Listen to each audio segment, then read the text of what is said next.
Okay, let's go.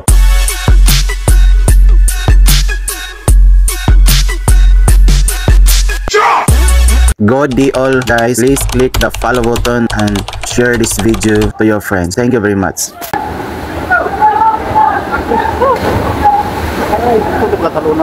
Meron talagang ganyan talon guys sa mga guys, lalo na kung first time silang tumalon sa mga ganyan kataas guys. Pero safety naman yan guys kasi meron naman silang life vest. Saka meron naman guide guys nga assist sa kanila agad doon sa baba. Ano naman talaga yung sitwasyon doon sa baba guys.